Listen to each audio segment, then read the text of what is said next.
महिलाओं पे भी लाठी महिलाओं पर भी लाठी बरसाया गया है। हम लोग को नौकरी से बाहर निकाल दिया गया, पूरे 4257 शिक्षक को निकाल दिया गया नौकरी से हम लोग को। और एक्सपीरियंस दोनों चीज हमारे पास है, तब भी सरकार हम लोगों को उस चीज का वैल्यू नहीं दे रही है।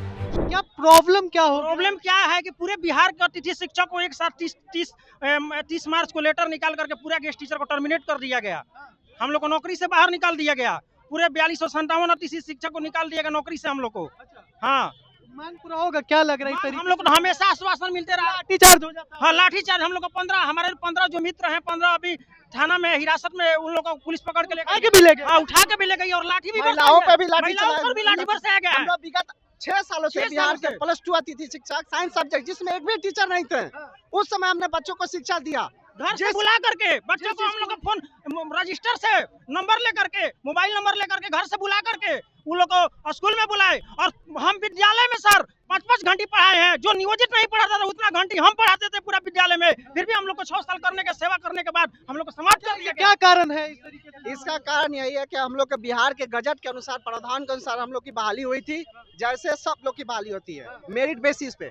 सरकार के संख्या 51 संकल्प संख्या के आधार पे बोले कि आप लोग से 51 संकल्प संख्या के आधार पे आप लोग को हटाया जाता है, लेकिन हम लोग विगत 6 वर्षों से कोरोना काल की ड्यूटी, जनगणना ड्यूटी, यहाँ तक कि मूल्यांकन की ड्यूटी, सब कुछ किए हैं, लेकिन सरकार आज हम लोग के साथ जो व्यवहार कर रही है वो बिल्कुल सही नहीं है। इसलिए हमने, हमारे माननीय विजय सिन्हा जी ने बोला था जब विपक्ष में थे, तो उन्होंने बोला था कि जब ये 6 साल पढ़ाने में सक्षम थे तो आज अक्षम कैसे हो गए। और हमारे माननीय सम्राट चौधरी जी जो उप मुख्यमंत्री, इन्होंने कहा था कि आप लोग परमानेंट जरूर होइएगा, हमारी सरकार आएगी तो आप लोग परमानेंट होइएगा। सरकार आगे परमानेंट हो गए, आप लोग को तो निकाल दिया गया। सर मुझे ये चीज़ समझ में नहीं आ रहा है कि जब हम लोगों को बहाल किया गया तो उसमें ये सब चीज़ें प्रावधान हम लोग जान रहे थे कि प्रॉब्लम समस्याएं हम लोगों की आने वाली थी, लेकिन हम लोगों ने 6 साल कार्य किए तो हम लोग को भी एक सरकार के प्रति विश्वास हुआ कि नहीं, आज जो हम लोग कार्य कर रहे हैं कहीं ना कहीं ये हम लोगों के लिए पॉजिटिव होगा। और सरकार पहले से भी सबको काम करते आए हैं, इसी तरीके से बेसिस पर रखते थे पर डे के बेसिस पर, और उसको बाद में लोग परमानेंट सरकार ने कर दिया। उसी आधार पे हम लोगों ने भी सोचा कि आज न तो बिहान हम लोगों को कर देंगे। इसी कारण हम लोग ने इस लाभ के लिए हम लोगों ने छोड़ा नहीं अतिथि शिक्षक का कार्य, और स्कूलों में प्रत्येक दिन हम लोगों ने दिया, 6 साल तक दिया।